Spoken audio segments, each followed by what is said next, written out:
It is Sunday, July 13th, 2025, day 30 of programming for the zombie shooter. I just came back yesterday, but now we're back to programming. Let's go. Welcome back, guys. This is the third devlog of the zombie shooter. It is July 24th, 2025. It's gonna be day 44 of creating the project. Now, the reason that I'm taking so long to create new videos is, first of all, the video editing process takes way too long, and second of all, I went on vacation. Hello, how are you? I am under the water. Here's the thing, I'm gonna tell you what happened between July 3rd, 2025 and July 29th, 2025. So from day 27 up until day 43. Yes, that's a long way to cover, but I'm gonna try to make this all work in one video. As I said in the previous video, the project has taken many steps forward, so we have a lot of stuff to cover. I also broke my leg, so that's what these are for. Well, can't have everything. And without further ado, let's jump into the video. Okay, first of all, what I did was I started with a weapon switch mechanic, and I imported a few graves so that there is a zombie spawner. You know, we had to import the grave messes, and I also imported the money bag because what game does not have a currency? I am also still working on a smooth display name system, which is in beta right now because it does not work great. I am also experimenting with some ally NPCs, and I also tried to create an aim dot widget so that the player knows where they're aiming, and the aim dot also changes its opacity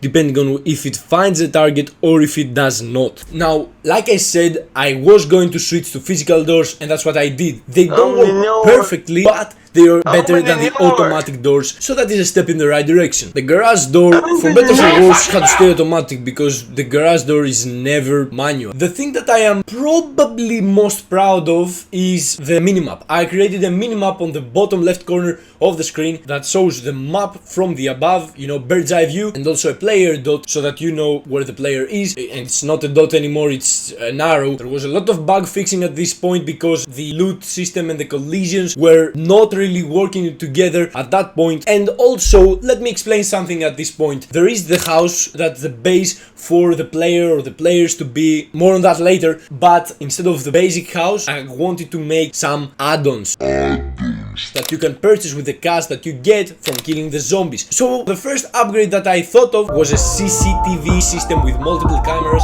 that looked great. I had gotten all the messes, there was just one problem. Just like with the minimap, I had to add cameras to the map so that the CCTV knew which footage to display in the screen. And the problem with that was that it is really demanding on the GPU, probably the GPU, but I cannot really be quite sure. Adding 4 cameras, which was my original purpose, did not cut it. 3 did not cut it. 2, I'll fucking do it again. Okay, did not cut it. 1, I thought was not good enough, so I deprecated the whole system, and now the only camera that displays footage, you know, is obviously the ones that you are playing with or the minimap. I also added the black and white texture in the minimap, as you can see, so that it looks a little bit more like a radar or something. It looked stylistically nice to me. I also created an actual map with an actual terrain with actual trees from the European beach add-on that I mentioned in the previous video, because the map that I was playing in was obviously not the one that the final project was going to have. So now we have a nice big map that I cannot use for debugging because it is way too demanding on my GPU. And now at this point we've reached day 34, yes, believe it or not. And what I did there was I added time to the game, so you know, time advancement and everything like that. And I thought, you know what comes with time advancement? A day and night cycle, which is exactly what I implemented into the game. These things, the minimap, the map itself, the time advancement, you know, the day-night cycle, all of these took a lot of work because they needed fine-tuning and everything. It's harder, or at least it was hard for me, it's harder than you think to implement a day and night cycle because lighting in Unreal Engine is not really my area of expertise, so I had to experiment and work with these things a lot. Upon adding the time, I also thought, you know, the player should know the time is changing, so let's create a clock widget, a watch widget, whatever. A clock widget, which I am still working on to this day, but I believe that I have gotten the hours and minutes just right. And you know, each second that passes in the game, it's 1 minute. Oh my god, it's Albert Einstein! It's Albert Einstein! Oh my god, it's Albert Einstein! Oh my god! 60 seconds is going to be 1 hour in the game, because obviously I'm not going to have real time hours. It's essentially 60 times faster. Now, I thought, let's not play with one character, let's add some character switching. That is quite hard for some reason. I don't want to get too technical, but I have different blueprints for the playable characters, different blueprints for the NPC characters. So you know, when you change into one of your allies, his NPC has to get out of the map and then your playable character has to be added. That has to happen every single time and everything needs to change upon that. It's something that I'm still working on, needs fine-tuning, needs perfection. It's gonna be a cool feature if I can implement it, but I can't really promise that it's gonna be in the final product because I might end up, you know, being lazy and saying, okay, let's add Spawn as this character right now for this mission and everything like that. I'm probably gonna create missions. Maybe not, maybe yes, I'm thinking about it. I want to add a story. Let me know if you will want something like that. Just like with the previous game, I thought about implementing